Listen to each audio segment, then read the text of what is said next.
একটা কথা বলবো যদি রাখো, তোমার মনেও আমার ছবি আঁকো। নেই কাছে যে রং তুলি, ভাবছি তোমায় কি বলি। নেই কাছে যে রং তুলি, ভাবছি তোমায় কি বলি। স্বপ্নেরই সাথে রং দিয়ে ছবি আঁকবো, ভালোবাসবো, ভালোবাসবো। তোকে যেন আর কোনোদিন আমার সামনে শাড়ি পরে নাচতে দেখি নায়ত। লোকটা এমন কেন? যখনই কথা বলে তখনই ধমকের সুরে কথা বলে। জীবনে তো কোনো দিন আমার সামনে হাসি মুখে কথা বলল না। জন্মের পর বোধহয় তার মুখে কেউ মধু দিতে ভুলে গিয়েছিল। আর কতদিন, আর কতদিন এভাবে নিজেকে ওর কাছ থেকে গুটিয়ে রাখবো? নিজেকে সামলানো বড় কষ্ট হয়ে যাচ্ছে। কবে বলবো তোমায় আমার মনের জমানো সেই সব কথা? কবে বুঝবি আমায়? কবে বড় হবি তুই ইনায়েত? ওই স্পন্দন ভাইয়ের জন্যই তো আমার সব রেডি হওয়া শেষ হয়ে গেল। ব্যাটা ইনায়াতকে এভাবে বিড়বিড় করতে দেখে তার দিকে এগিয়ে গেল নিধি। কাঁধে ঝাঁকুনি দিতেই ধ্যান ভেঙে যায় ইনায়াতের। সে খেয়াল করে নিধি তার দিকে ভ্রু কুঁচকে তাকিয়ে আছে। এভাবে তাকাতে দেখে ইনায়াত কিছুক্ষণ পর দাঁত বের করে হেসে দেয় খিলখিল করে, যা দেখে নিধিও পাগলি বলে আলমারির কাছে চলে গেল। আলমারি খুলে একটা গাঢ় সবুজ রঙের চুড়িদার বের করে ইনায়াতের সামনে ধরে, তারপর তীক্ষ্ণ চোখে বলে, জাস্ট 5 মিনিট দিলাম তোকে, যা রেডি হয়ে আয়, না হলে তোর অবস্থা আরো খারাপ করে দেবো আমি। ইনায়াত মুখ ভেঙচি কেটে চলে যায়। ভার্সিটি প্রাঙ্গণে সুবিশাল স্টেজ সাজানো হয়েছে। তাছাড়া চারপাশেও রয়েছে নানা ধরনের কারুকাজ। নবীনবরণ উৎসবের কারণে ভার্সিটির সব স্টুডেন্টস একসাথে উপস্থিত হয়েছে।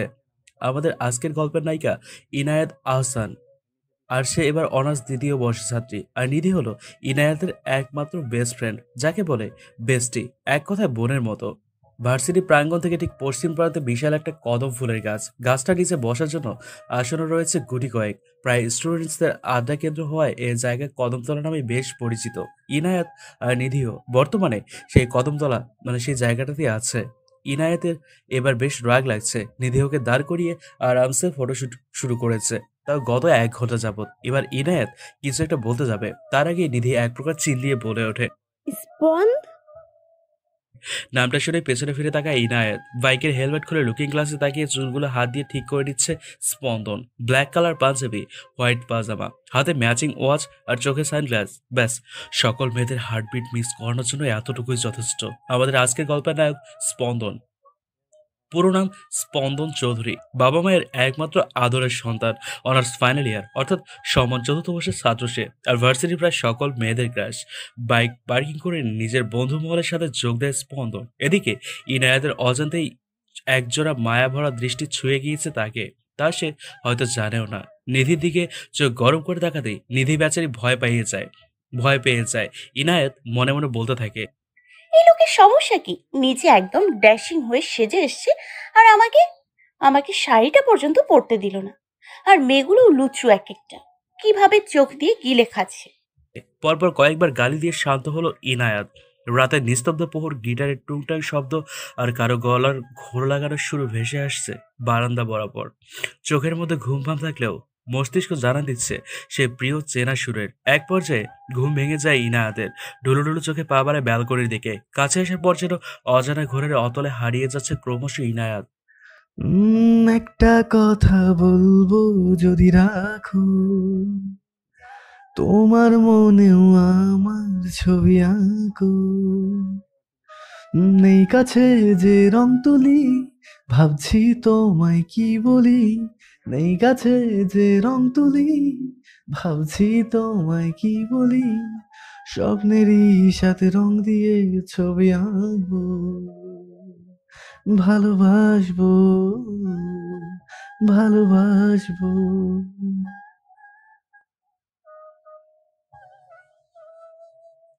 স্পন্দনের ঘোর লাগানো কণ্ঠে গানটা শুনে ইনায়াতের চোখে যেন পূর্বের থেকেও এক প্রশান্তির ঘুম এসে তাড়া দিচ্ছে। স্পন্দন প্রায় গভীর রাতে গিটার নিয়ে ব্যালকনিতে বসে পড়ে আর সুর তোলে। আর সেটারই সুযোগ নিয়ে ইনায়াত সবসময় চুপি চুপি ব্যালকনিতে এসে স্পন্দনের গিটারের টুংটাং শব্দ আর গান শোনে।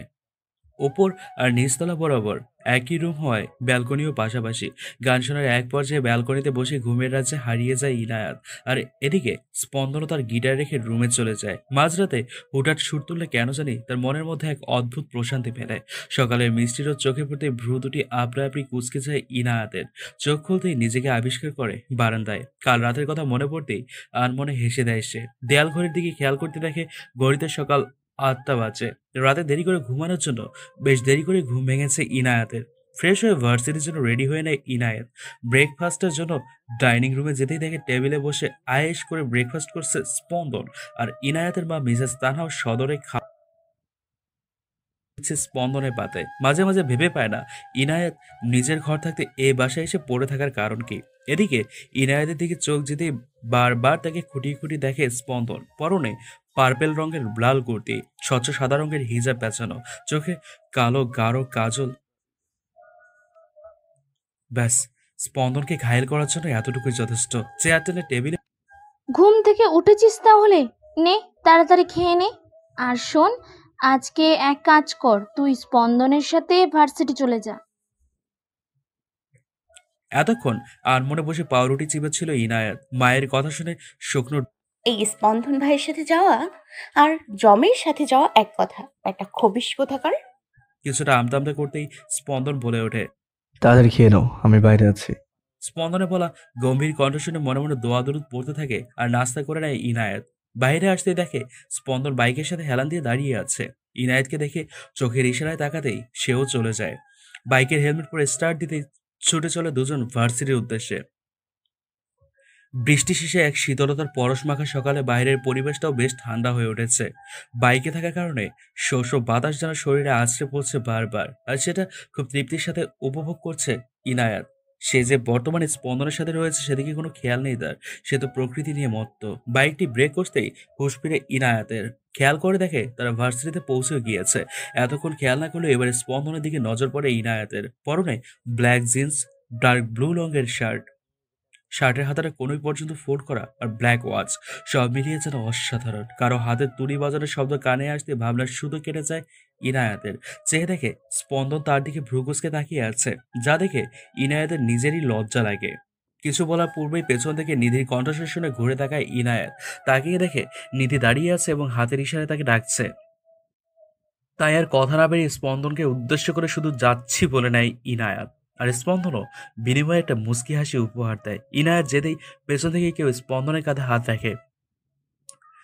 পেছন দিকে নজর দিতেই স্পন্দনের মেজাজ বিগড়ে যায়, কেননা তার ঠিক সামনে দাঁড়িয়ে আছে রিধিতা, তার ব্যাচেরই ক্লাসমেট। তবে স্পন্দন রিধিতাকে একদম সহ্য করতে পারে না তার বিহেভিয়ারের জন্য। সবসময় গায়ে পড়ে থাকে। আর রিধিতার ন্যাকা ন্যাকা কথা শুনে আরও রাগ লাগে স্পন্দনে। বোঝে না সে এত অপমান করার পরেও কিভাবে একটা মেয়ে তার পেছনে পড়ে থাকে। চোখ গরম করে তাকাতেই রিধিতা হাত নামিয়ে নেয়। হে স্পন্দন, কখন এলে তুমি? জানো, আমি তোমাকে কত মিস করছি। I am very happy. I miss you Spandan. Spandan এবার বেশ বিরক্ত বোধ করছে। সে রিধিতাকে উপেক্ষা করে চলে যেতে নেয়। তখনই পেছন থেকে রিধিতা বলে ওঠে, আরে স্পন্দন, কোথায় যাচ্ছ? আর তোমার সাথে একটু আগে যে মেয়েটাকে দেখলাম, সে কে? এমন ক্লোজলি দাঁড়িয়ে কি কথা বলছিলে? দেখতে তো মেয়েটা পুরোই গিয়ে। এই কথা শুনে স্পন্দনের মাথা ধপ করে আগুন জ্বেলে উঠল। কর্কশ শব্দ don't dare Ridita, enough is enough. তোমার সাহস কি করে নায়াতকে গিয়ে বলা? হ্যাঁ, এতদিন কিছু বলিনি তাই ভেবো না মাথায় চড়ে বসছো। এভরিথিং হ্যাজ লিমিট, আর তুমি তোমার লিমিটটা ক্রস করে যাচ্ছ। এবার রিধিতা রাগে চিৎকার করে বলে, কেন? ওই মেয়ে কে হয় তোমার, যে আমাকে ওই ইডিয়েট মেয়ের জন্য এত কথা শোনাচ্ছ? হু দা হেল? ইয়েস। স্পন্দন এবার না বেড়ে ঠাস করে একটা থাপ্পড় বসিয়ে দেয় রিধিতার গালে। ভার্সিটির সবাই যেন অবাক দৃষ্টিতে তাকিয়ে আছে স্পন্দন আর রিধিকার দিকে। স্পন্দন গর্জে বলে ওঠে, ও জাস্ট শাট আপ রিদিতা, অনেক হয়েছে। আর না, you want to know who is she, right? Now listen, she is love. Yes, I love her. আর তোমার সাহস হয় কি করে নায়াতকে নিয়ে বাজে মন্তব্য করা? সবাই অবাক হয়ে আছে, কেননা যে স্পন্দন কিনা আজ পর্যন্ত কোনো মেয়ের সাথে ভালো করে কথা বলেনি, যে কিনা সবার ক্রাশ, সে একজনকে ভালোবাসে। হৃদিতার গাল বেয়ে টপ টপ করে পানি পড়ছে, তবে সে যে হিংস্র হয়ে উঠছে মনে মনে তাও অজানা। ওখান থেকে রাগে গজ গজ করতে করতে চলে আসে সে, হাতে থাকা ফোনটা মেঝেতে ছুঁড়ে মারতেই তা খন্ড খন্ড হয়ে যায়। এই লো ক্লাস মেয়ের জন্য আমাকে অপমান করলে, তাই না স্পন্দন? আমার মধ্যে কি নেই যা ওর মধ্যে আসতে রয়েছে? ভালোবাসা? ভালোবাসা আমার ফুট গুড়িয়ে দিব আমি এই ভালোবাসা, মিস্টার স্পন্দন। আর ইনায়াত, সে তো বুঝতে পারবে না তার সাথে কি হতে চলেছে। Just wait and watch. এসব বলেই ভার্সিটি থেকে প্রস্থান করে হৃদিতা। ওদিকে ইনায়াতের ক্লাস চলছে। মনোবিজ্ঞান বিভাগের টিচার ক্লাস নিচ্ছেন আর টপিক বোঝাচ্ছেন, কিন্তু তাতেও যেন কোনো হেলদেল নেই ইনায়াতের। সবচেয়ে বিরক্তিকর ক্লাস হলো তার কাছে এটা। পড়াশোনায় একদম ভালো না, একদম খারাপও না, মোটামুটি ধরনের স্টুডেন্ট সে। চোখে ঘুম ঘুম ভাবে সে জড়ো হতেই পাশ থেকে নিধি কলমের খোঁচা দেয় ইনায়াতকে। বিরক্তিকর চেহারা নিয়ে তাকাতেই নিধি ফিসফিস করে বলে ওঠে, আরে দোষ, ঘুমিয়ে পড়িস না। এই টাকলা বেটা যদি তোকে ঘুমাতে দেখে নিঘাত ক্লাস থেকে বের করে দেবে, সাথে কথা বলার অপরাধে আমাকেও বের করে দেবে। নিধির এমন কথা না হেসে পারে না ইনায়াত। তখনই ক্লাসে দৌড়াতে দৌড়াতে আসে বাঁধন। বাঁধন হলো ইনায়াত আর নিধির friend. May I come in sir? এতক্ষণ স্যার ক্লাসের টপিকস বোঝাচ্ছিলেন। কারোটাকে পেছনে ফিরতে দেখে বাঁধন দাঁড়িয়ে আছে। চশমাটা ঠিক করে বলে ওঠেন তিনি, আরে বাঁধন মিয়া, আপনি? আরে আমি তো আমাবস্যা রাতে পূর্ণিমার চাঁদ দেখতে পাচ্ছি। আমি কি একাই দেখছি নাকি বাকি সবাই তাই দেখছো? সাথে সাথে ক্লাসে হাসির রোল পড়ে যায়, কেননা বাঁধন একদিন আসে তো আবার 1 মাস ভার্সিটিতে আসে না, যার কারণে তাকে নিয়ে বেশি সমালোচনা হয়ে থাকে। বাঁধন মুখটা গাছুমুচু করে দাঁড়িয়ে আছে। একটু পর স্যার বলল, ক্যামিন। সে সাথে সাথে সে ক্লাসে প্রবেশ করে আর ইনায়েত নিধির ঠিক সামনের সিটটায় গিয়ে বসে। যথারীতি সময়ে ক্লাস শেষ হওয়ার পর বাঁধন ইনায়েতকে ডাক দেয়। আরে জানিস আজ ভার্সিটিতে কি হয়েছে? আরে আমাদের সিনিয়র ব্যাচের আর সব মেয়েদের ক্রাশ আজকে হৃদিতাকে চর মেরেছে। কথাটা শুনতে দেরি, কিন্তু বুঝতে দেরি নাই ইনায়েতের যে এটা আর কেউ নয়, স্পন্দন। বাঁধনের মুখে সব ঘটনা শুনে অবাক হয়ে যায় ইনায়েত, কেননা তার মধ্যে স্পন্দন কোনো মেয়ের দিকে ভালো করে তাকায় না, আর সে নাকি হৃদি থেকে চর মেরেছে। ক্লাস শেষে ক্যান্টিনে বসে আড্ডায় ব্যস্ত থাকে সবাই, আর সেখানে ইনায়েত আর নিধিও কম নয়। আড্ডার এক পর্যায়ে সেখানে উপস্থিত হয় স্পন্দন, সাথে তার ব্যাচও। নিধি গল্পের এক পর্যায়ে থমকে যায়, চোখ দুটো যেন স্থির হয়ে আছে কোনো এক প্রান্তে। ইনায়েত বসে বসে কফি খাচ্ছিল। নিধি দিকে চোখ পড়তে সে দেখে আনমনে বসে এক দৃষ্টে কোনো কিছুর দিকে তাকিয়ে আছে সে। নিধিকে অনুসরণ করে পাশে তাকাতেই পাশের টেবিলে বসা রয়েছে স্পন্দন আর তার ফ্রেন্ড আয়ান। নিধিকে হালকা খোঁচা দিতেই বাস্তবে ফিরে আসে সে। কিছু জিজ্ঞেস করবে তার আগেই নিধি ইনায়াতকে বলে, সরি ইনু, আমার একটা কাজ মনে পড়ে গেছে, আমাকে যেতে হবে। এটুকু বলেই নিধি চলে যায়। আর ইনায়েত ভাবতে থাকে, কি হলো মেয়েটা? রাস্তায় আনমনে হেঁটে চলেছে নিধি। মাথার ভেতর শুধু একটাই চেহারা বারবার ঘুরপাক খাচ্ছে। সে বারংবার সে এখানে কিভাবে এলো? কেন এলো? এতটা বছর নিজেকে সামলে নিয়েছি আমি, তবে আজ আজ কেন আবার এমন হলো? এসব ভাবতে ভাবতে কখন যে মেইন রোডের মাঝ বরাবর এসে পড়েছে তার কোনো মাথা ব্যথা নেই। কোনো গাড়ির হর্ন কানে আসতে পেছনে তাকিয়ে দেখে একটা বড় মাইক্রোবাস তার দিকে ছুটে আসছে। কোনো কিছু ভাবার আগেই পাশ থেকে কেউ নিধির বাহু ধরে টান দেয়, সাথে সাথে চিৎকার করে চোখ বুঝে ফেলে, এই বুঝি জীবন শেষ। অনেকক্ষণ পর মিটমিট করে তাকায় নিধি।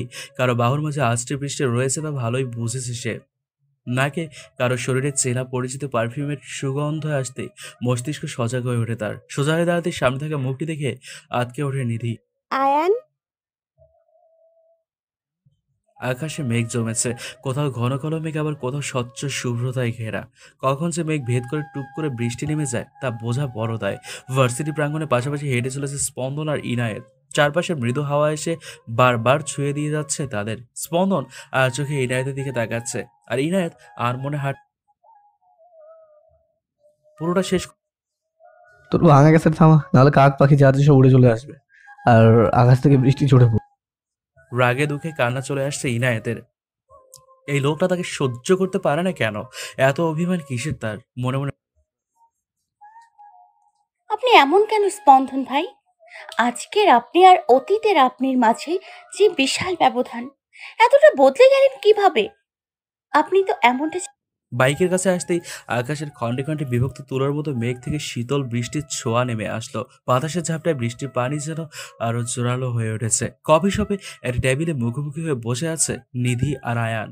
গ্লাসের দেয়াল বেয়ে বৃষ্টির পানি টুপটুপ করে পড়ছে। নিধি আর আয়ানের সামনে ওয়েটার এসে দুটো কফির কাপ এগিয়ে দেয়। দুজনের মাঝে পিনপতন নীরবতা। আয়ান কফির কাপে চুমুক দিলেও নিধি বসে বসে শুধু নাড়াচাড়া করছে। একটা সময় পর আয়ান হালকা গলা খাকারি দিয়ে কোমল স্বরে বলে ওঠে, কেমন আছো নিধি? এত বছর পর আয়ানের মুখে নামটা শুনে মনে মনে ভীষণ মুগ্ধ হয় নিধি। সারা শরীরে এক অদ্ভুত শিহরণ বয়ে যায়, কিন্তু তা প্রকাশ করে না সে। চেহারায় হালকা সেটা জেনে আপনার কোনো কাজ আছে বলে মনে হয় না মিস্টার আয়ান। আমাকে এই কফি শপে আনার কারণটা সেটা বলুন। নিধির এমন প্রশ্নোত্তরে খানিকটা হতাশ হয় আয়ান। ভাবে হয়তো নিধিও তার মতো বদলে গিয়েছে। ব্যথিত চোখে করুণভাবে তাকায় নিধির দিকে, তারপর বলে ওঠে, আমায় কি আর একটা সুযোগ দেওয়া যায় না নিধি? বিশ্বাস করো, আমি আগের মতো হয়ে গিয়েছি। তোমায় সেদিন ফিরিয়ে দেওয়ার পর আমি বুঝতে পেরেছিলাম যে সেই সিদ্ধান্তটা আমার জীবনে কত বড় ভুল ছিল। হেরে গিয়েছিলাম আমি ভালোবাসার কাছে। আমি উপলব্ধি করেছি ভালোবাসা কি, কিন্তু ততদিনে আমি তোমাকে হারিয়ে ফেলেছিলাম। অনেক খুঁজেছি কিন্তু পাইনি, কিন্তু আজ ক্যান্টিনে তোমাকে দেখে মনে হয়েছিল সব ফিরে পেয়েছি। প্লিজ ফরগিভ মি নিধি। কথাগুলো শুনে বুকটা ধক করে ওঠে নিধির। মনের মধ্যে সবকিছু অশান্ত হয়ে যাচ্ছে। না, এখানে থাকা যাবে না আর। অনেক কষ্টে কাঠখড় পুড়িয়ে এতদিন নিজেকে সংযত করেছে সে। গম্ভীর কণ্ঠে নিধি বলে, দেখুন mister Ayaan, everything has a past. এটাও একটা পাস্ট ইনসিডেন্ট ছিল। সো বেটার হবে আপনি এগুলো ভুলে যান। আর বিশ্বাস, সেই শব্দের অর্থও কি আপনি আদৌ জানেন? Please move on. এটুকু বলে চেয়ার থেকে উঠে হাঁটা দেয় নিধি। পেছনে একবারও তাকায়নি সে। যদি দুর্বল হয়ে পড়ে তাহলে। এদিকে আয়ার নিধির যাওয়ার পানে তাকিয়ে দীর্ঘশ্বাস ফেলে। তবে কি আসলেই নিধিকে আর পাবে না সে কোনোদিন? শাওয়ার শেষ করে দাঁড়িয়ে দাঁড়িয়ে চুল মুছতে ব্যস্ত ইনায়াত। একটু পর হাসি দিতে দিতে অবস্থা খারাপ তার। বুঝতে দেরি নেই যে তার ঠান্ডা লেগে গিয়েছে। বৃষ্টিতে আধ ভেজা হয়ে একটা ছাউনির নিচে দাঁড়িয়েছিল স্পন্দন আর ইনায়াত। বৃষ্টি থামলে বাইকে করে দুজন বাসায় চলে আসে। বর্তমানে ইনায়াতের মনে একটা কথাই চলছে, স্পন্দন ভাই কেমন আছেন? তার কিছু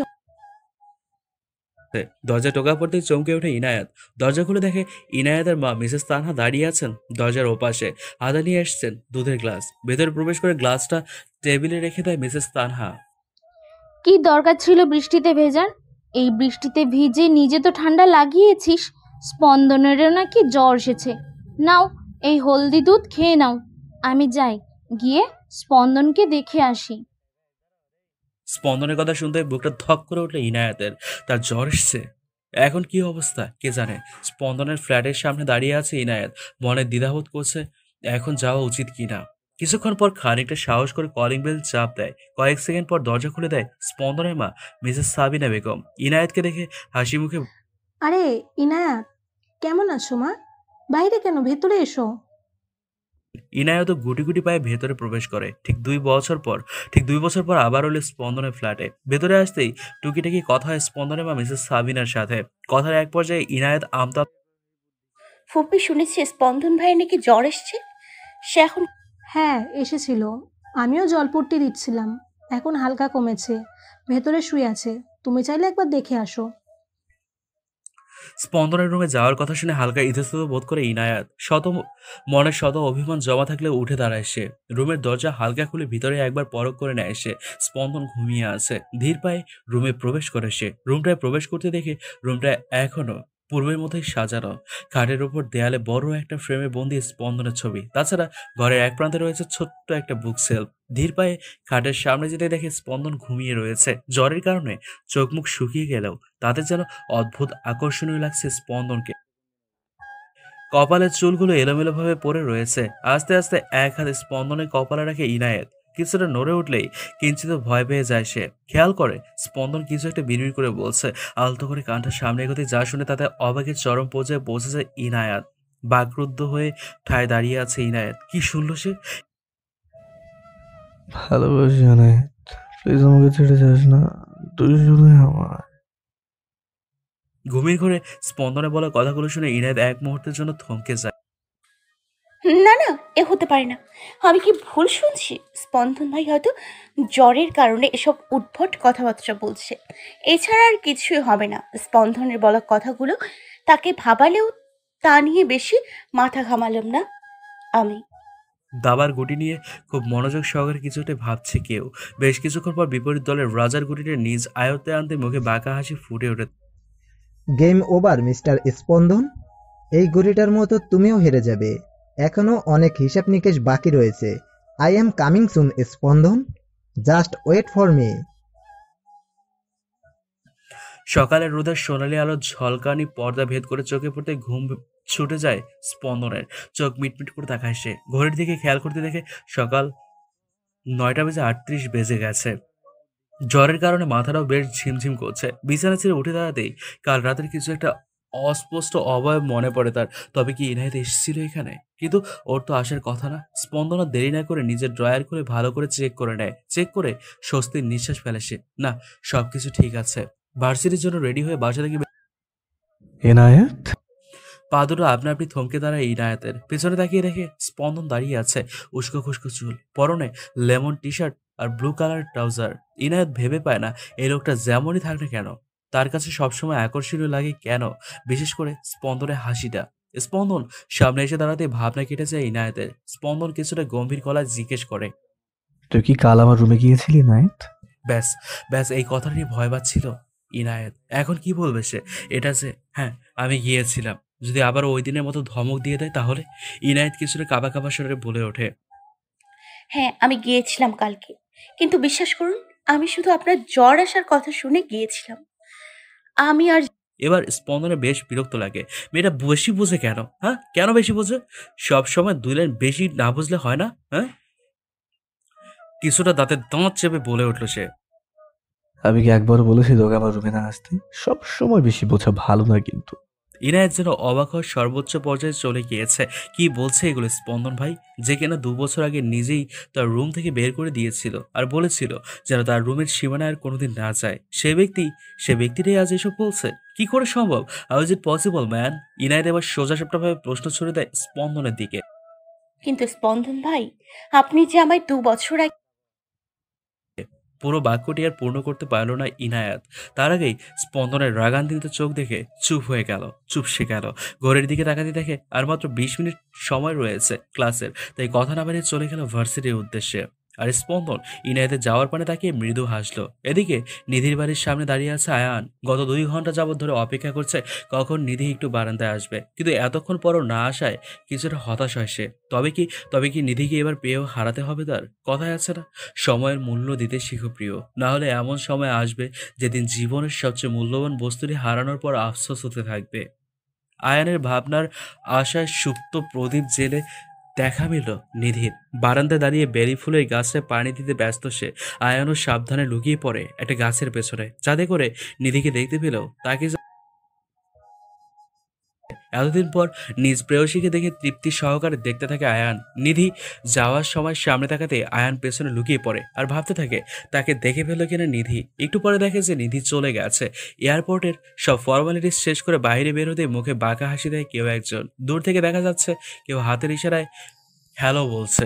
সামনে এগোতে welcome back to Bangladesh AD. Thank you my dear darling Ridita. Riddhi থেকে নিয়ে গাড়িতে উঠতেই লোকটি বাঁকা হেসে বলে, I am back, Spondon. Now need game is start. I am coming, Mr. Spondon Choudhury. সাথে সাথে দুজনেই ডেভিল হাসি দেয়।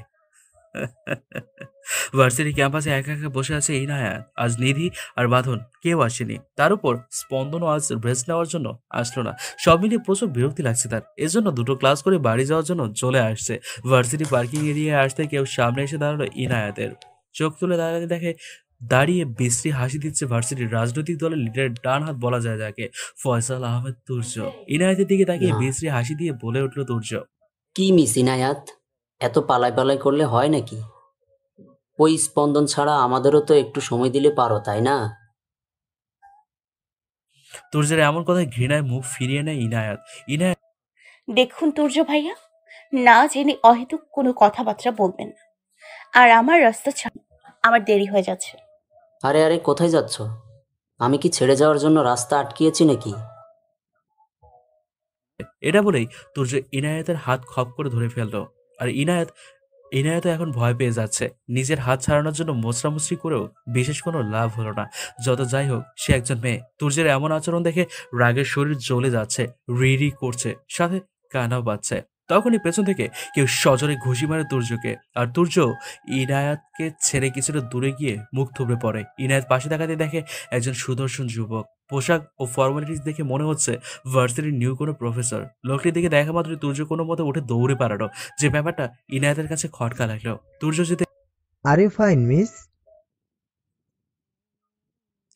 ইনায়াত মাথা নেড়ে হ্যাঁ বোঝাতে লোকটি ইনায়াতের হেই, আই এম আদ্র জোহাইর, এই ভার্সিটির নিউ প্রফেসর।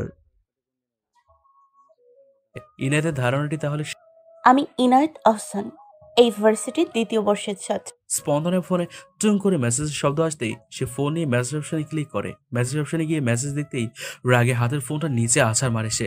এমন কি ছিল মেসেজটায়?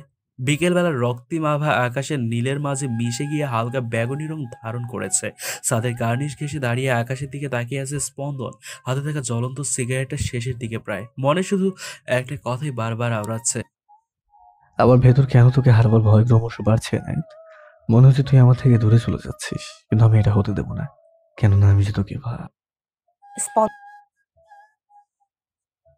পেছন থেকে কারো কণ্ঠে নিজের নাম শুনে হালকা চমকে ওঠে স্পন্দন। ইনায়েত অবিশ্বাস্য চোখে তাকিয়ে রয়েছে স্পন্দনের হাত। স্পন্দন ভাই, আপনার হাতে সিগারেট কেন? স্পন্দন এবার কিছুটা ভরকে যায়, কিছুটা তুতলিয়ে বলতে থাকে, কই তুই তুই এখানে কি করছিস? স্পন্দনের এমন কথা বলার ভঙ্গি দেখে ভ্রু দুটি কুঁচকে যায় ইনায়েতের। এবার সে এগিয়ে যায় স্পন্দনে দেখে। সে তো এসব ছাইপাশ কখনো ছুঁয়েও দেখে না। তাহলে তাহলে আজ এসব কি? হ্যাঁ, স্পন্দন ততক্ষণে হাতে থাকা সিগারেটটা পায়ের নিচে ফেলে পিষে ফেলেছে, কিন্তু তাতেও বিশেষ কোনো লাভ হলো না। ইনায়েত সামনে এসে দাঁড়িয়ে নাক সিটকায়, কেননা আশেপাশে সিগারেটের ধোয়ার কিছু অংশ এখনো রয়ে গেছে, যা ইনায়েতের নাকে এসে লাগে। নাকে হাত দিয়ে বলে, আপনি খুব খারাপ স্পন্দন ভাই। আগে তো কখনো দেখিনি আপনাকে এসব খেতে। আমি আজই গিয়ে ফুপি। একথা বলে ছাদ থেকে চলে যেতে না ইনায়েত। তখনই পেছন থেকে স্পন্দন ইনায়েতের হাতটা ধরে টান মারে। আচমকা হাতে টান পড়ায় ঘুরে একদম স্পন্দনের সামনে এসে পড়ে। এতটা কাছাকাছি এসে যেন নিঃশ্বাস নিতেও ভুলে গিয়েছে ইনায়েত। দুজনের মাঝেই পিনপত নীরবতা। ইনায়েতের চোখ স্পন্দনের চোখ বরাবর। এই কেমন মাদকতা আপনার চোখে স্পন্দন ভাই? নিজের অজান্তেই বিড়বিড় করে এই কথা বলে ইনায়েত। স্পন্দন এবার কিছুটা ঝুঁকে যায় ইনায়েতের দিকে, ফিসফিস করে বলে, তা কি বলবি মাকে যে আমি সিগারেট খাই, ছাইপাশ খাই? স্পন্দনে এমন ফিসফিস করা আওয়াজে ইনায়েতের সারা শরীর জুড়ে এক অদ্ভুত শিহরণ বয়ে যায়, কাটা দিয়ে ওঠে শরীরে। পরক্ষণেই ভাবনা থেকে বের হতে সরে আসে স্পন্দনের কাছ থেকে ইনায়েত। কি বলছিল এসব সে? হ্যাঁ, আর এই অনুভূতির নামই বা কি তাহলে? রাতের টিমটিমে আলোয় ব্যালকনিতে কফির কাপ হাতে উদাসীন হয়ে দাঁড়িয়ে আছে নিধি, দৃষ্টি তার বাইরের দিকে, কিন্তু মনের ভিতর চলছে হাজারো চিন্তা ভাবনা। কেন এলে তুমি আবার? ভালোই তো ছিলাম আমি, তুমিহীন। নিজেকে গুটিয়ে নিয়েছিলাম সেসব আবেগ অনুভূতি থেকে, কিন্তু ভাগ্য আমাকে আবারও তোমার সামনে এনে দিল। কেন আয়ান? ফোনের রিংটোন শুনে পেছনে তাকিয়ে দেখে ফোনটা বেজে চলেছে টেবিলের উপর অনবরত, আর সেখানে প্রিয় নামটা জলজল করছে। প্রিয় নামটা দেখে মুহূর্তেই চমকে ওঠে নিধি, কেননা প্রিয় নামটা যে আয়ানের। সে কেন তাকে ফোন করেছে? কি চাই তার? পরপর কয়েকবার বাজার পর আপনা আপনি কেটে গেল। সে ধরবে না ফোন, কেন ধরবে? তাকে দেওয়া কষ্টগুলো এখনো বুকের গহীনে জমা রয়েছে, বুকের ভেতরে জমা রয়েছে তার প্রতি পাহাড় সমান অভিমান। চাইলে কি তা আদৌ শেষ করে দেওয়া যায়? কিছুক্ষণ পর ফোনের টুং করে আওয়াজ হলো। মেসেজেও প্রিয় নামটা সবার আগে, তাতে লেখা, প্লিজ নিধি, একটাবার শুধু আমার ফোনটা রিসিভ করো প্লিজ। তা দেখে ফোনটা আস্তে করে বন্ধ করে ড্রয়ারে রেখে দিল নিধি। চায় না সে অতিথির সম্মুখীন হতে। অন্তত এটুকু বুঝতে পেরেছে ভালোই যে আজ রাতে ঘুম নামবে না। ইজি চেয়ারটাতে চুপটি করে বসে পড়ল সে। Meet him all, he is all of your new English professor mister Adra Zuhair. ভার্সিটির প্রিন্সিপাল স্যার এসে বক্তৃতা দিচ্ছেন অনার্সের 2য় বর্ষের শিক্ষার্থীদের। প্রিন্সিপাল চলে যাওয়ার পর আদ্র বলা শুরু করলো, I introduce myself. Now all of your turn. একে একে বাম পাশে সব সারির স্টুডেন্টসদের সাথে পরিচয় হওয়ার পর এলো ডান পাশে স্টুডেন্টসদের পালা। ইনায়েত আর নিধি বসেছিল মাঝের সারিটায়। নিধির পরিচয় দেওয়ার পর যখন ইনায়েত দাঁড়িয়ে নিজের নাম বলবে, তখনই আদ্র বলে ওঠে, you miss Inayat, right? Inayat মাথা নেড়ে সম্মতি দিতেই আদ্র চলে যায়। ইনায়েত বসলে এই ইনু, এই প্রফেসর তোকে কিভাবে চেনে রে? আগে থেকে পরিচিত? ইনায়েত না বলে কালকের ঘটে যাওয়া ঘটনাটা সবটাই খুলে বলে। ঘটনাটা সবটা শুনে নিধি বলে, ওই তুজ্জোরে মন চাইছে উগান্ডা পাঠিয়ে দি। ভাগ্যিস কালকে আদ্র স্যার ছিল। আর ভালো কথা, স্পন ভাইয়া কোথায় ছিল? স্পন্দন নামটা শুনতেই কাল বিকালের ঘটনা মনে পড়ে যায় ইনায়েতের। সাথে সাথে লজ্জার হেসে ভিড় জমায় ইনায়েতের মুখে। টেবিলের ওপর হুইস্কি গ্লাসটা হাত দিয়ে কেউ ঘোরাচ্ছে আর দেয়ালে আটকানো দুটো ছবির ওপর চোখ দুটো স্থির করে রেখেছে। কিছুক্ষণ পর হুইস্কিটা এক চুমুকে খেয়ে বলতে থাকে, আর মাত্র কয়েক ধাপ, then you will be finished. Spandan Chowdhury, আমার প্ল্যানের প্রথম ধাপ পেরোনো শেষ। দেয়ালে টাঙানো স্পন্দনের ছবিটায় রেড পিন দিয়ে ক্রস চিহ্ন এঁকে দেয় এডি। তার পাশে রয়েছে আরেকটা ছবিটা হাতে নিয়ে বিবি, এই মেয়েটার মাঝে কিছু তো আছে যা সব নেশার থেকেও বেশি আর গাঢ়। এই হুইস্কি তো কিছুই না তোমার সামনে, মিস ইনায়েত। পাশ থেকে হৃদিতা উঠে এডির পাশে দাঁড়ায় আর কাঁধে হাত রেখে বলে, Oh, Eddie, I really miss you. Let's do that. বাঁকা এসে হৃদিতা তার ঠোঁট দুটো এগিয়ে দেয় এডির দিকে। এডিও এগিয়ে জড়িয়ে ধরে হৃদিতার কোমর। ধীরে ধীরে মিলিয়ে যায় একে অপরের মাঝে। গত 1.5 ঘন্টা যাবৎ ম্যাথমেটিক্সের একটা টার্ম কিছুতেই বুঝতে পারছে না ইনায়েত। কলমের হেড কামড়াতে সেটার বেহাল দশা, তবুও কিছু বুঝতে পারছে না সে। কিছুক্ষণ পর ইনায়েতের মা মিসেস তানহার রুমে প্রবেশ করলেন। মেয়েকে চিন্তিত দেখে এগিয়ে গিয়ে মেয়ের মাথায় হাত বুলিয়ে দিতে লাগলেন সে। হঠাৎ মাথায় কারো স্পর্শ পেয়ে চমকে ওঠে ইনায়েত। মাকে দেখে মুচকে হাসি দেয় সে। কি রে, কিছু কি হয়েছে? তোকে এমন চিন্তিত দেখাচ্ছে কেন? ইনায়েত এবার কাঁদো কাঁদো স্বরে মাকে বলে, আসলে মা, একটা ম্যাথ টার্ম কিছুতেই পারছি না। এটা না পারলে ওই পেটমুটু থুকু কবিস্তর নির্ঘাত আমায় বের করে দেবে। মেয়ের এমন কথা হেসে দেন মিসেস তানহা, আর সেটা দেখে ইনায়েত মুখ ফুলিয়ে নেয়। সমস্যা কি তাহলে? স্পন্দনের কাছে যা, ওর কাছে হেল্প নেই। মুহূর্তেই মুখটা কালো আধারে ঢেকে যায়। কেননা এই ম্যাথ নিয়ে স্পন্দনের কাছে যাওয়া আর যমরাজের কাছে যাওয়া একই কথা। মাথা নিচু করে বসে আছে ইনায়েত। স্পন্দনের কাছে আসার পর এ পর্যন্ত না হলেও 5-6 বার ধমক খেয়েছে। বোঝানোর এক পর্যায়ে স্পন্দনের ফোনে কল আসতেই সে চলে যায় বারান্দায়। এদিকে ইনায়েতের হঠাৎ নজর পড়ে টেবিলের কর্নারে রাখা নীল ডায়েরিটার উপর। কি আছে তাতে? যদি স্পন্দন ভাইয়ের প্রেমিকার নাম লেখা থাকে তাহলে? অতি সাবধানে করে ডায়েরিটা বের করে ইনায়েত। সেটার প্রথম পাতায় কিছু লেখা নেই। দ্বিতীয় পাতা উল্টাতেই সেখান থেকে গুটি গুটি অক্ষরে লেখা, একটাই তুমি। লেখাটার উপর কয়েকবার হাত বুলিয়ে নেয় ইনায়েত। কেন জানি লেখাটা ছুঁয়ে অদ্ভুত প্রশান্তি লাগছে। তৃতীয় পৃষ্ঠা উল্টানোর আগেই কেউ খপ করে কেড়ে নেয় ডায়েরিটা। আচমকা আক্রমণে ভয় পেয়ে যায় ইনায়েত। পাশে তাকিয়ে দেখে স্পন্দন ক্রুদ্ধ চোখে তাকিয়ে আছে তার দিকে।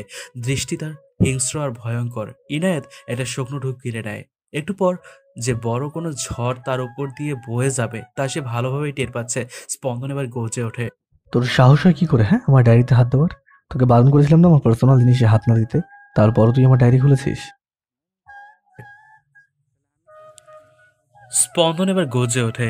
এমন ধমক খেয়ে ভয়ে কলিজার পানি শুকিয়ে কাঠ হয়ে গেছে ইনায়েতের। চোখের কোণে জল এসেও জমা হয়েছে ইতিমধ্যে।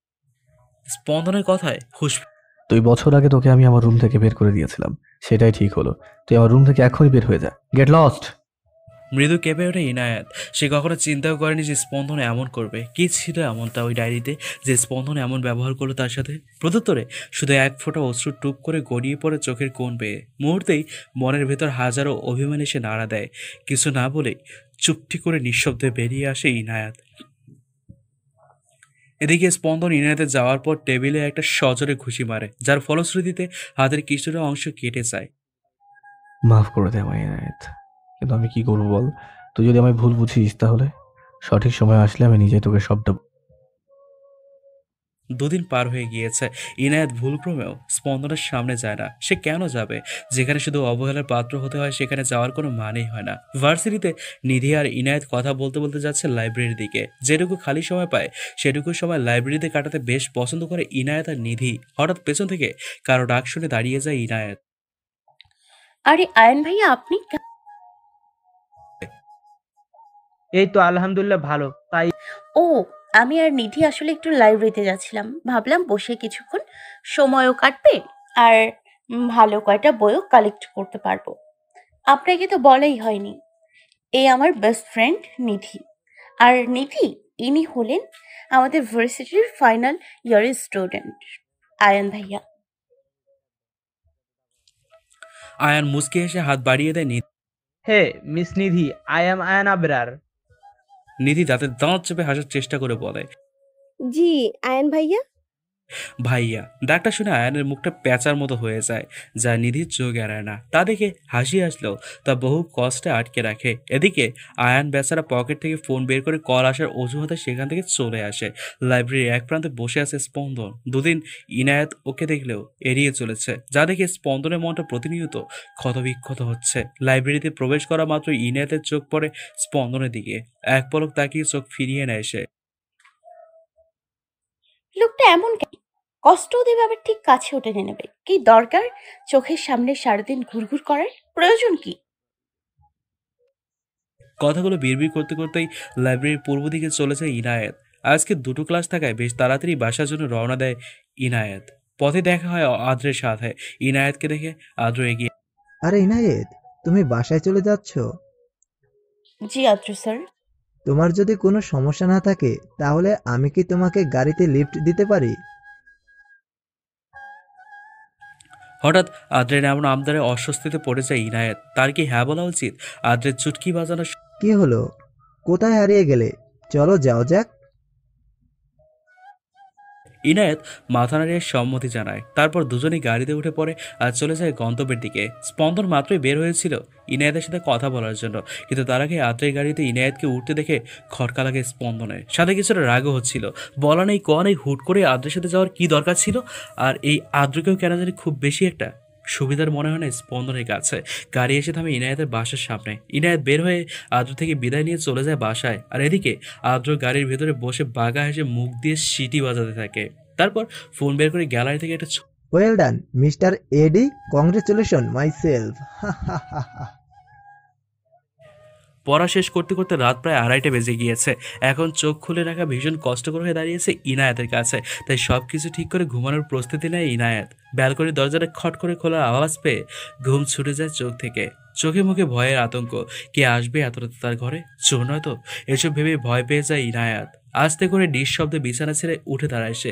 এদিকে স্পন্দন ধীরে ব্যালকনির দরজা খুলছে যাতে ইনায়েত টের না পায়। পর্দার আড়ালে লুকিয়ে অপেক্ষা করছে ইনায়েত, কখন চোর রুমে প্রবেশ করবে আর কখন সে তাকে হাতে নাতে ধরবে। স্পন্দন যখন রুমে প্রবেশ করে তখনই ইনায়েতও পর্দার পেছন থেকে বেরিয়ে আসে। স্পন্দনকে দেখে ইনায়েত চিৎকার দেওয়ার জন্য যেই মুখ খুলবে তখনই স্পন্দন তা খেয়াল করে তড়িৎ গতিতে এসে ইনায়েতের মুখটা চেপে ধরে। ঘটনাক্রমে ইনায়েতের চোখ জোড়া কোটর থেকে বেরিয়ে আসার উপক্রম। দুজনের নিঃশ্বাস শুধু একে অপরের উপর আশ্রে পড়ছে। ঠিক ততটাই কাছে দুজনে, এতটাই কাছে দুজনে। ইনায়েত চোখ দিয়ে ইশারা করছে তার মুখ থেকে হাত সরাতে। স্পন্দনও তা বুঝতে পেরে কিছুক্ষণ পর তা হাত সরিয়ে নেয়। মুখ ছাড়তেই জোরে জোরে নিঃশ্বাস নিতে থাকে ইনায়েত। বুক তার এখনো ক্রমশ ঢিপঢিপ ঢিপঢিপ করছে। স্পন্দন এভাবে ষাঁড়ের মতো চিৎকার করতে গিয়েছিলি কেন? আমি ভূত না দানব? স্পন্দনের এমন কথায় ভ্যাবাচাকে খেয়ে যায় ইনায়েত। কি? আমি ষাঁড়ের মতো চিৎকার করি? আর আপনি যে আমার ঘরে চুপি চুপি চোরের মতো প্রবেশ করলেন তা কি? আর আপনি তো শুধু দানব না, তার থেকেও বেশি। লাস্টের কথাগুলো বিড়বিড় করে বলে ইনায়েত। স্পন্দন এবার কিছুটা ঝুঁকে পড়ে ইনায়েতের উপর। তারপর ঘোল লাগানো কণ্ঠে কি আছে তোর মধ্যে ইনায়েত? কি এমন মাদকতা যে আমি বারবার তোর কাছে টেনে আনে? স্পন্দনের এমন কথায় গোল গোল চোখ করে তাকিয়ে থাকে ইনায়েত।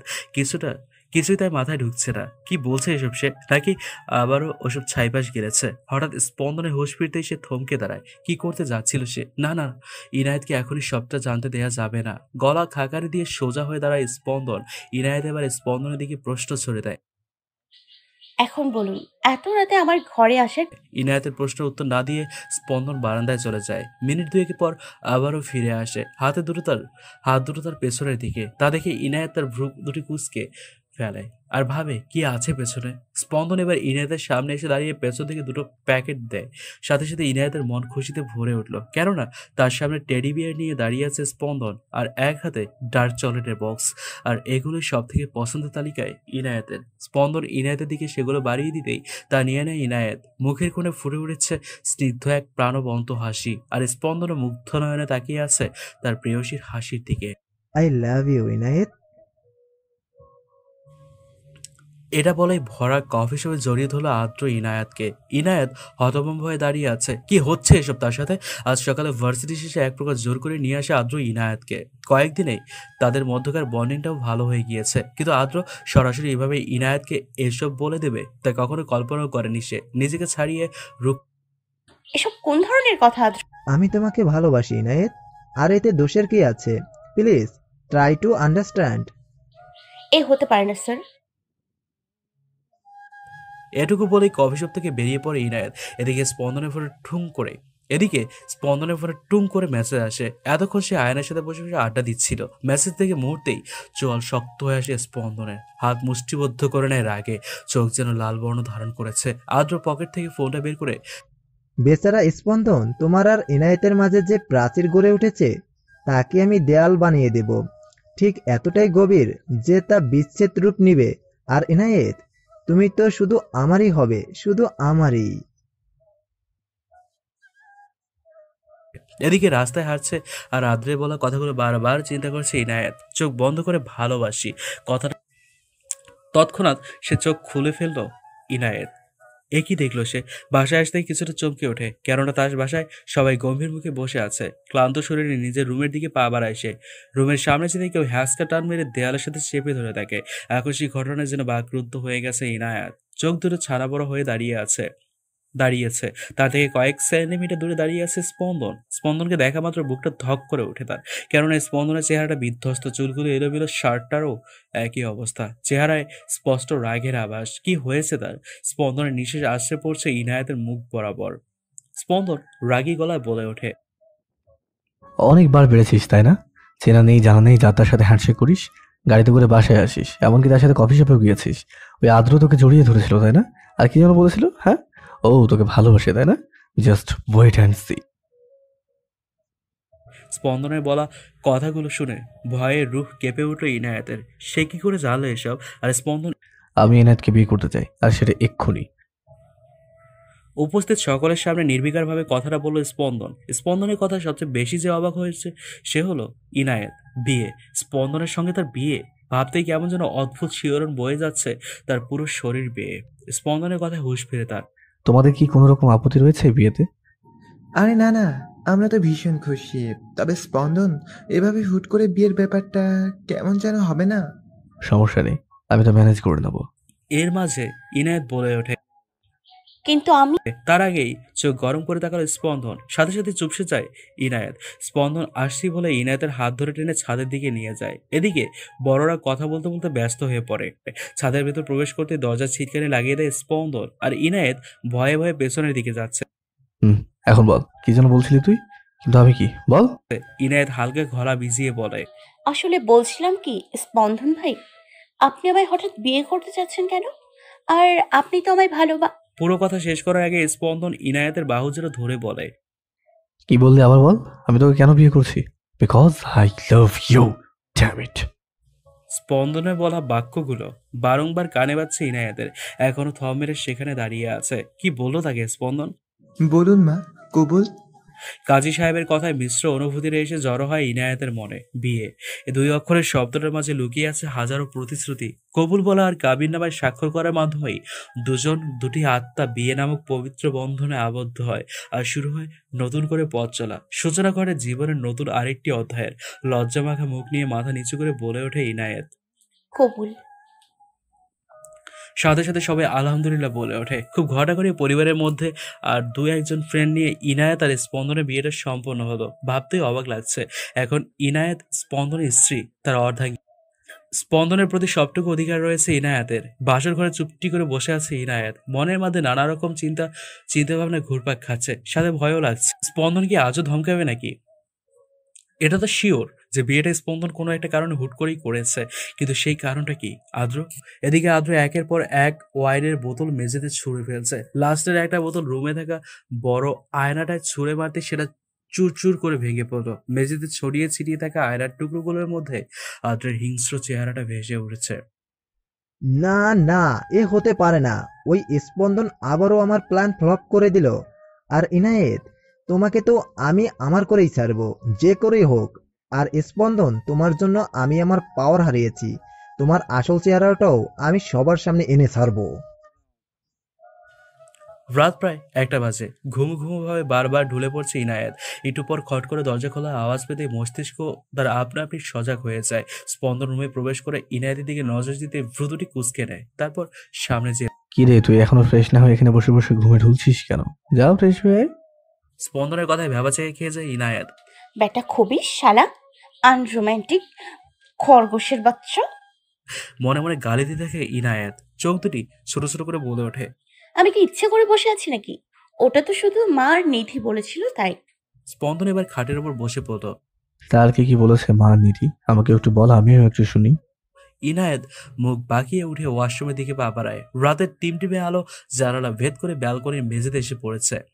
ইনায়েত বের হয়ে আসলো। পরনে হালকা লেমন রঙের লং কামিজ, সাদা পাজামা আর ওড়না। স্পন্দন ল্যাপটপে কিছু একটা খুব গভীরভাবে দেখছে। তারপর ফাইলটা পাসওয়ার্ড দিয়ে লক করে রাখলো। হঠাৎ ইনায়েতের দিকে চোখ যেতে থমকে যায়। রাতের হালকা আলোতে একদম যেন শুভ্র পরি লাগছে ইনায়েতকে।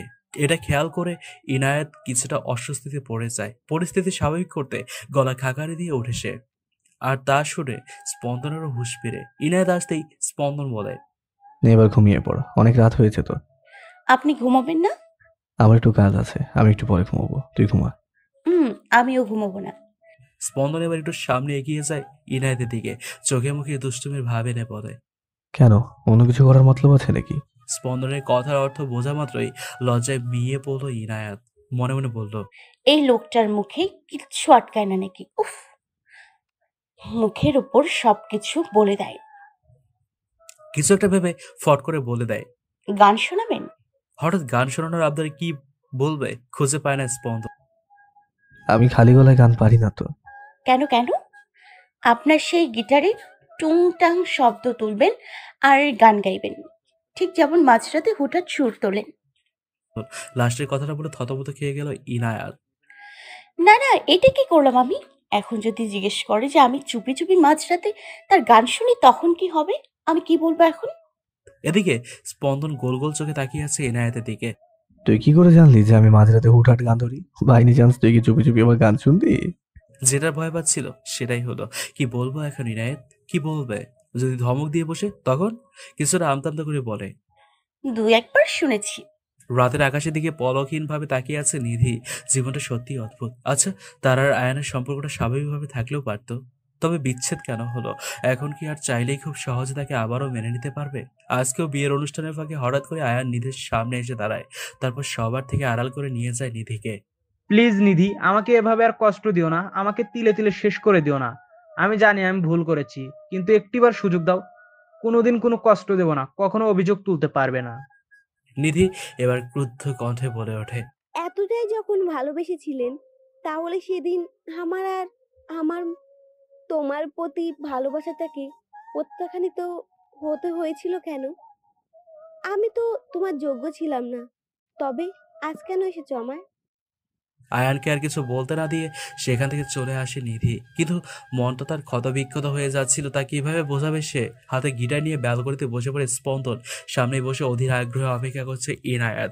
গিটারের টুংটাং শব্দ তোলায় স্পন্দন দৃষ্টি তার প্রেয়সীর চোখের দিকে।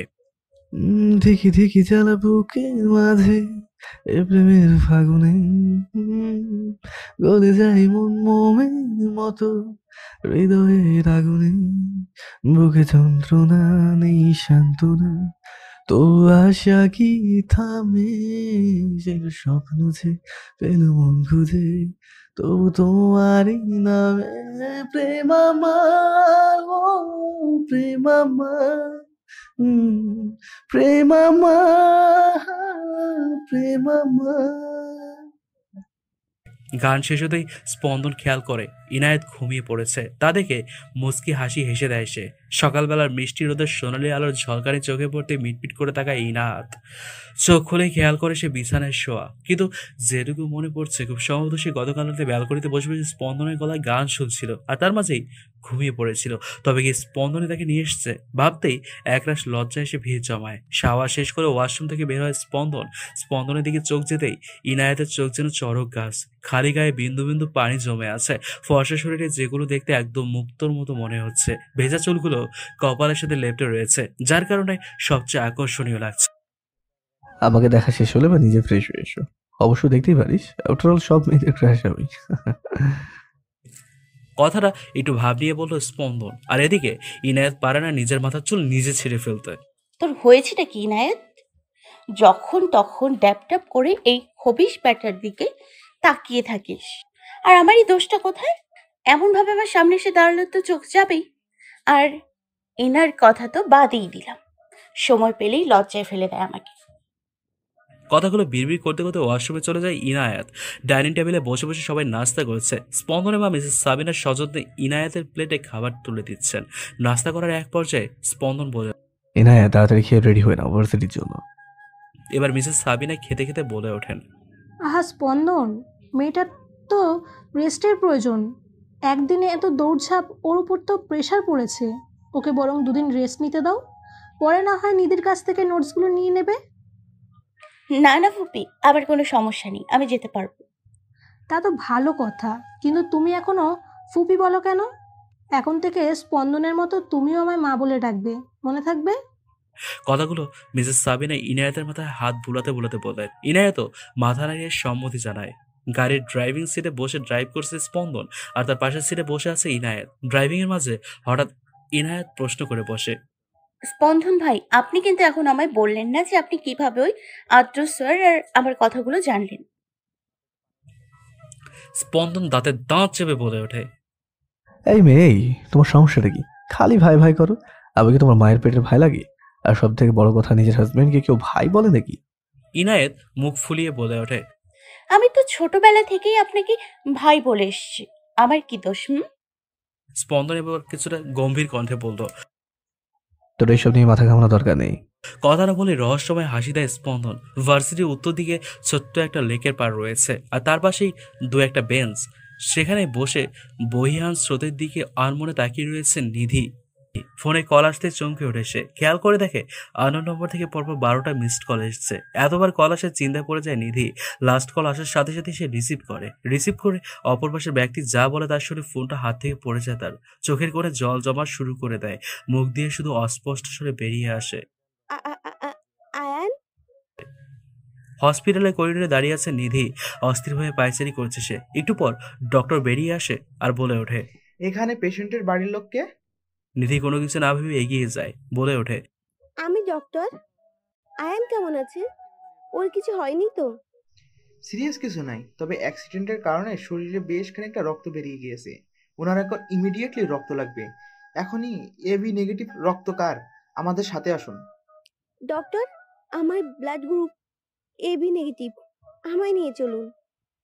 এদিকে স্পন্দন ইনায়েতকে পাঠিয়ে দিয়ে নিধির সাথে রয়েছে, কেননা ইনায়েতের রক্তের ফোবিয়া আছে, যার কারণে স্পন্দন একা থেকে যায়। দেখতে দেখতে প্রায় বিকেল পেরিয়ে যায়। নিধি আয়নের সাথে বসে রয়েছে। ক্যাবিনে শিফট করা হয়েছে তাকে, এক হাতে ক্যানেলার লাগানো। একটু পর আধো আধো চোখে থাকায় আয়ান চারপাশে চোখ বুলিয়ে দেখে সে হসপিটালে ক্যাবিনের শোয়া অবস্থায়। বাম হাতে টান লাগতেই হালকা শব্দে আহ করে ওঠে। নিধির চোখটা মাত্রই লেগে এসেছিল।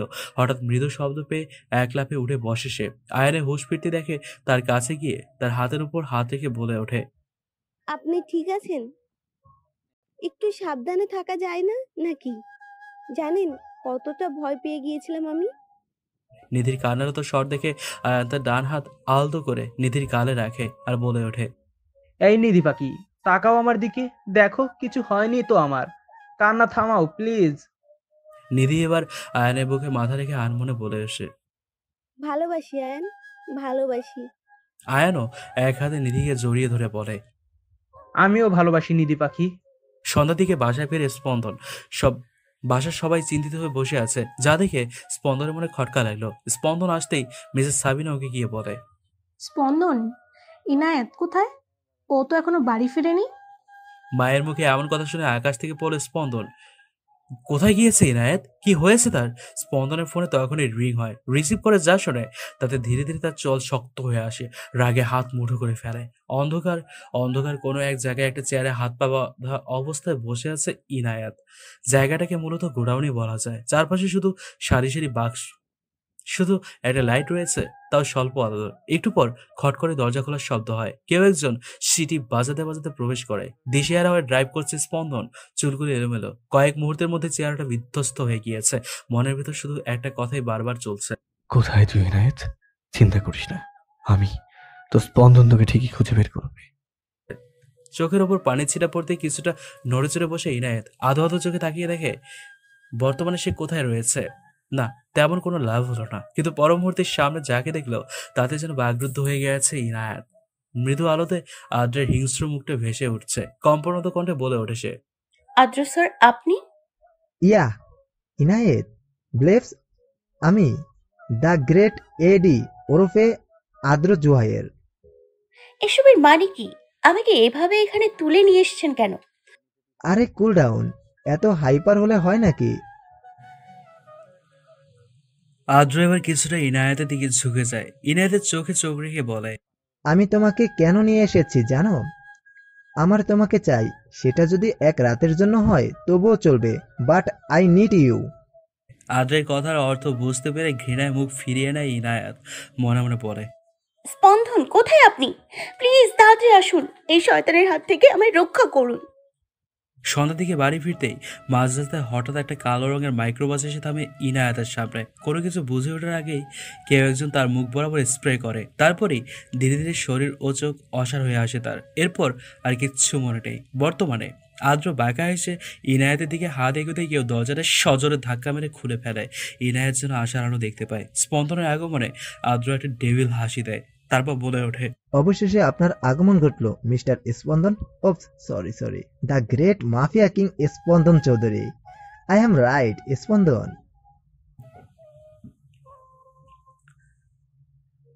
আদ্রের মুখে এসব কথা শুনে ইনায়েত যেন অবাক হওয়ার শেষ পর্যায়ে চলে গিয়েছে। Mafia king? তাও আবার স্পন্দন? এ কি করে সম্ভব? না না, হতে পারে না। আদ্র নিশ্চয়ই ভুল কিছু বলেছে, যাতে আমি স্পন্দনকে ভুল বুঝি। কিন্তু ইনায়েতের আস্থাটুকুকে নিঃশেষ করে দিয়ে স্পন্দন বলে ওঠে, যাক, তাহলে জেনে গিয়েছিস। অবশ্য তোর জানারই কথা, তাই না এডি?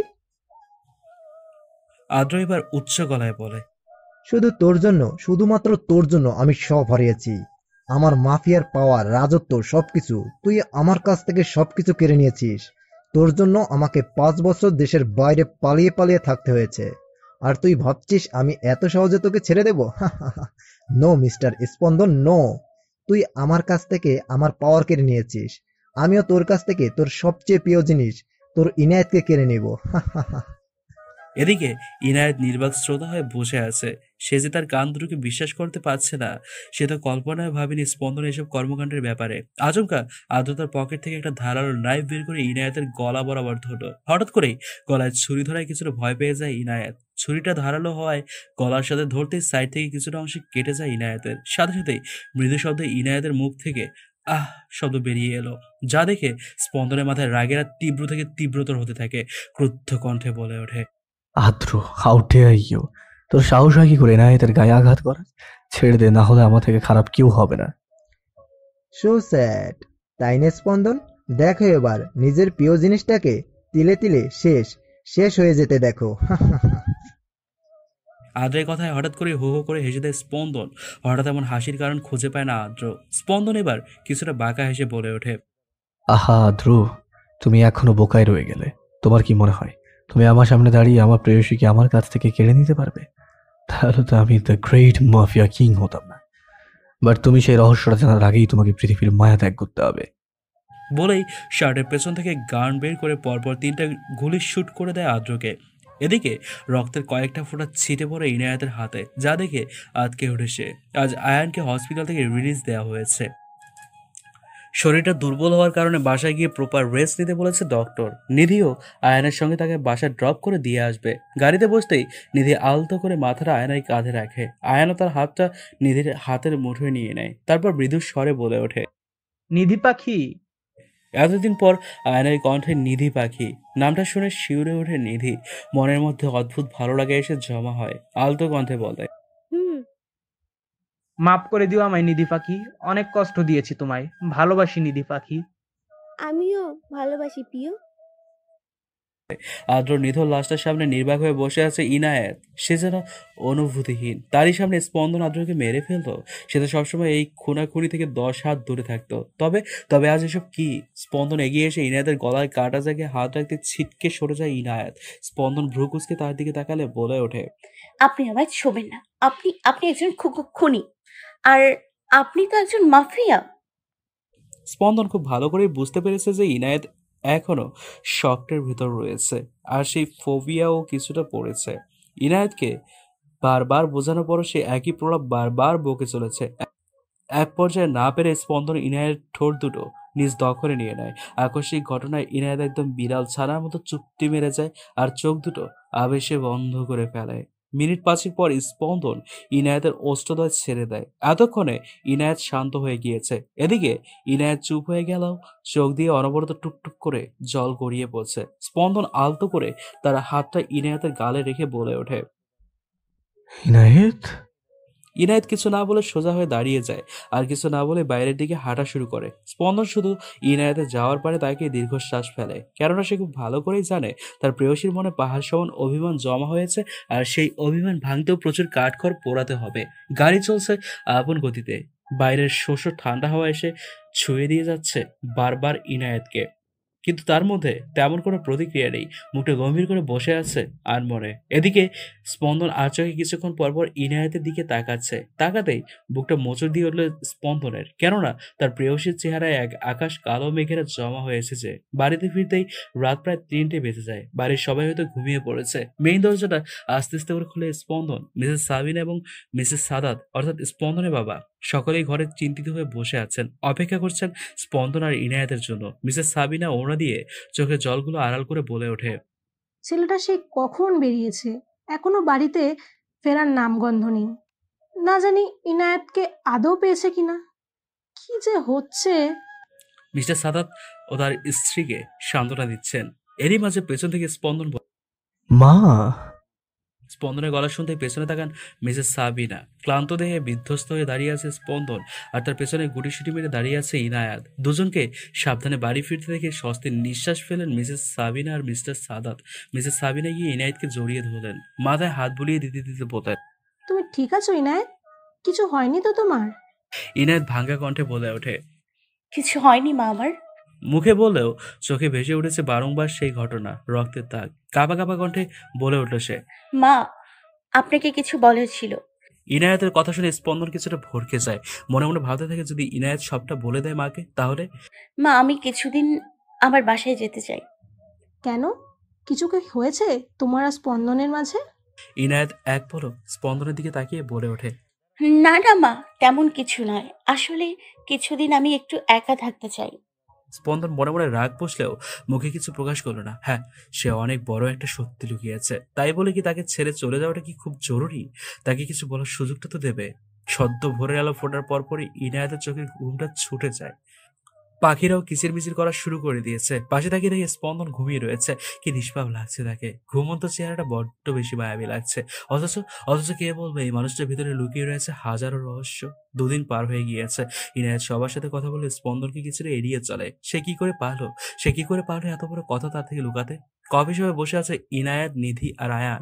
ইনায়েত মুখটা গম্ভীর করে বসে রয়েছে আর টেবিলে আঙ্গুল দিয়ে আঁকিবুকি করছে। নিধি নীরবতা ভেঙে বলল, দেখ ইনায়েত, যা হয়েছে হয়েছে, সব ভুলে যা। ইসমান ভাইয়াকে তো তুই ভালো করে চিনিস, জানিস সে যে কখনো কোনো ভুল কাজ করে না। আমিও শুনে অবাক হয়েছি, তবে আয়ান আমাকে সবটা বলেছে। ইসমান ভাইয়ার সাথে আমার কথা হয়েছে, সে সত্যি অনেক কষ্টে রয়েছে। ইনায়েত অবাক চোখে তাকালো আয়ানের দিকে, তারপর জিজ্ঞেস করলো, আয়ন ভাইয়া আপনি সবটা জানতেন, তারপরেও আমায় কিছু বলেননি আপনি? আমায় মাফ কর বোন। স্পন্দনের করা আদেশ ছিল তোকে কিছু জানতে দেয়া যাবে না এ ব্যাপারে।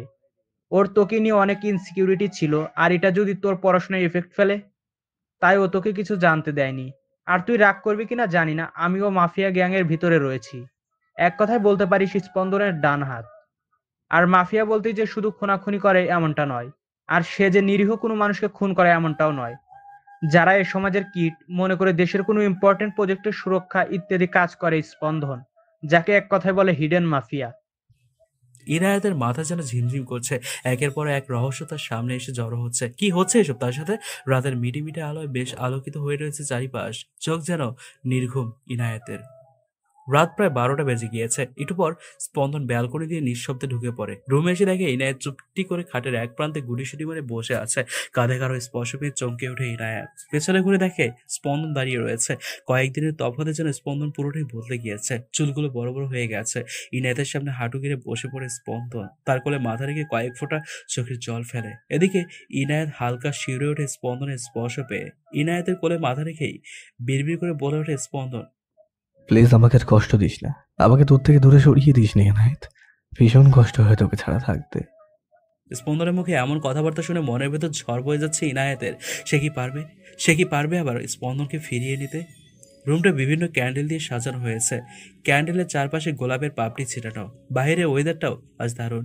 কালো রঙের একটা শাড়ি, কালো রঙের চুড়ি, কপালে ছোট্ট একটা কালো টিপ। হালকা সাজে নিজেকে সাজিয়ে তুলেছে ইনায়েত। হ্যাঁ, সে ঠিক করেছে স্পন্দনকে আবারও মেনে নেবে। তার জন্য এই কয়েকদিনে জমিয়ে রাখা অনুভূতি প্রকাশ করবে। কারণ সে যে ভালোবেসে ফেলেছে স্পন্দনকে। কাল রাতে ইনায়েতের কাছে যাওয়ার পর মনটা আগের চেয়ে কিছুটা হালকা হয়েছে। তবে ইনায়েত এখনো স্পন্দনের কোনো কথার উত্তর দেয়নি, তার সাথে কথাও বলেনি।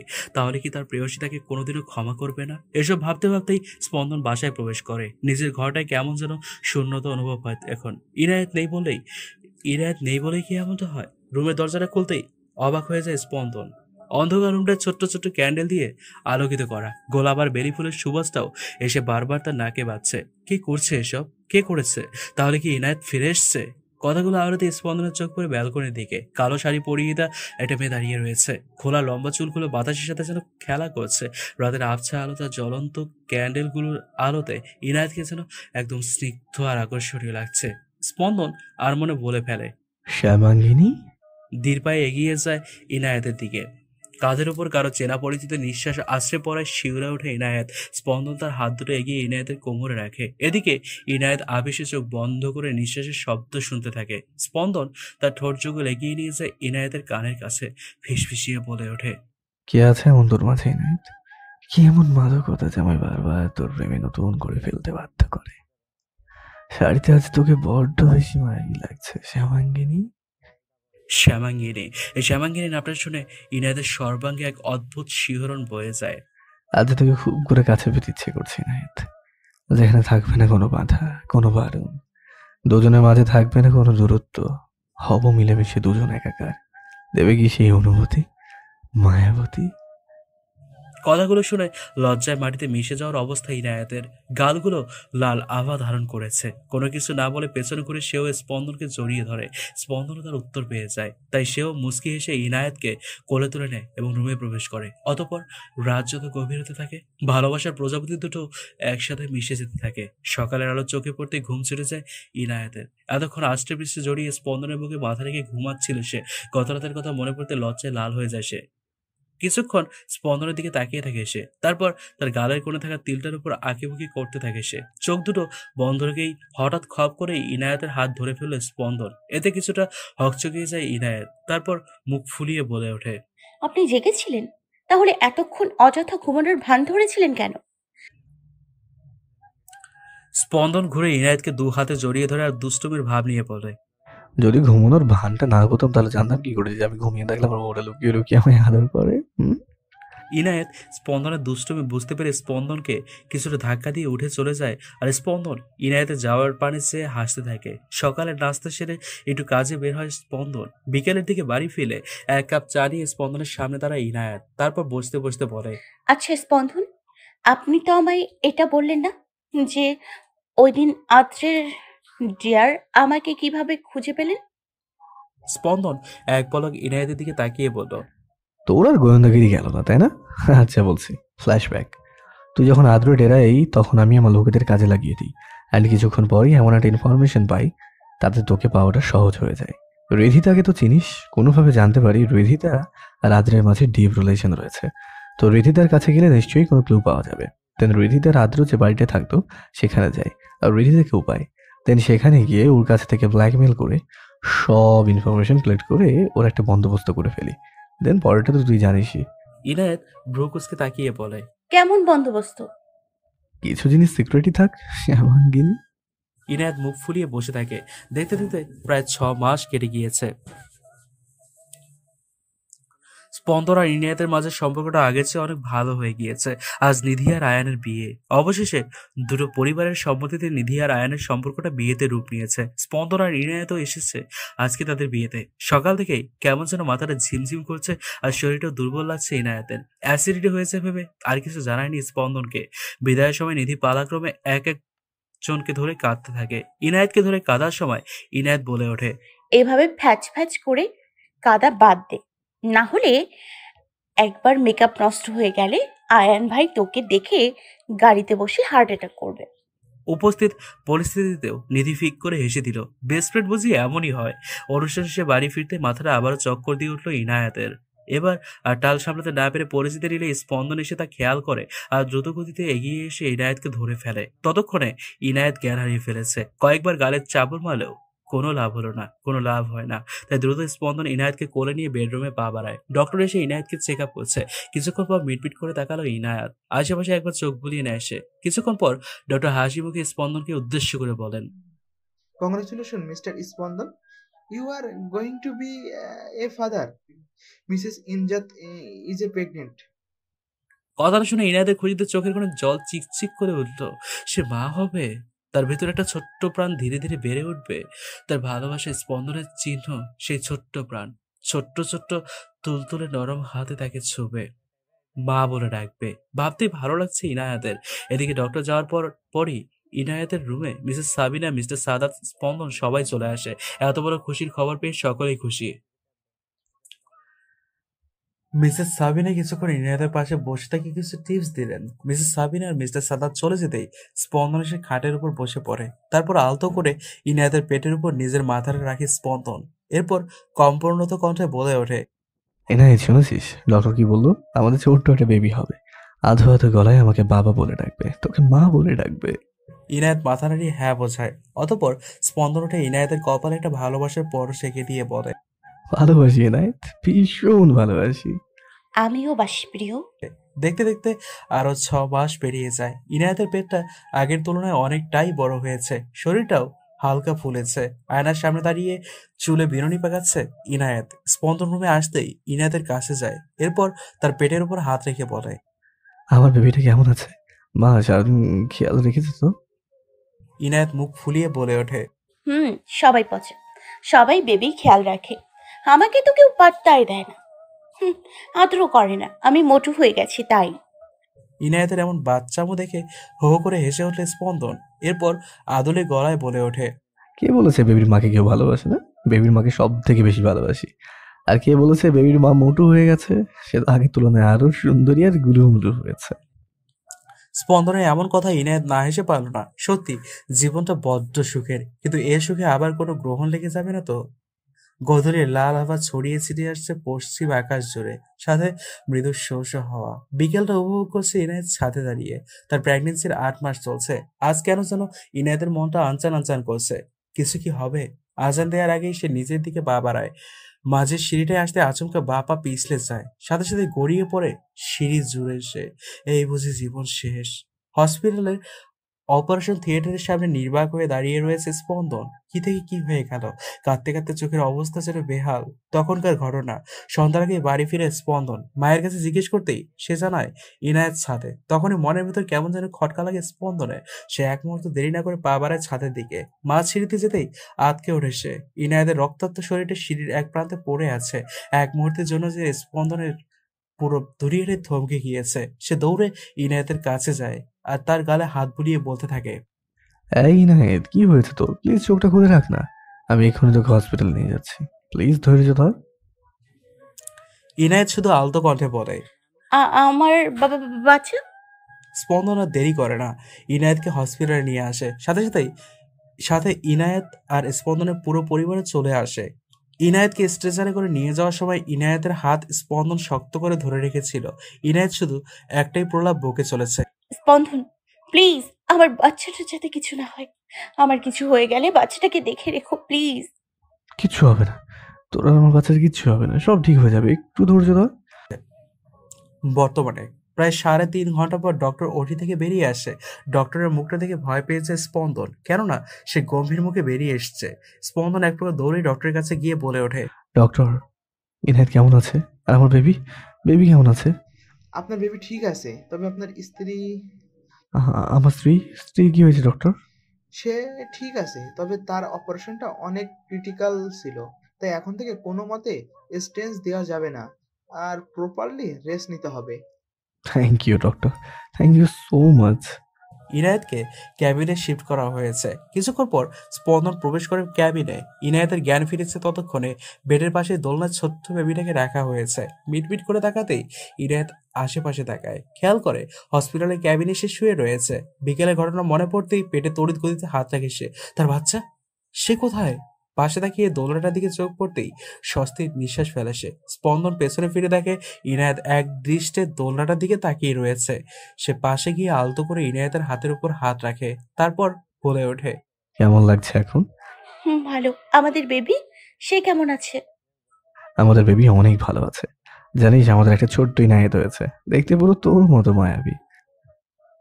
আচ্ছা, আমার যদি কিছু হয়ে যেত? আর একটা কথাও নয় এখন, এমন কথা আর কখনো উচ্চারণ করবি না। কি বলতো তো বলতো, কিচ্ছু হতো না। তোর কিছু হয়ে গেলে আমি কি করে বাঁচতাম বল? ভালোবাসি প্রিয়। আমিও তো ভালোবাসি আমার ইনায়েত। এভাবেই অমর হয়ে থাকুক সকল ভালোবাসা।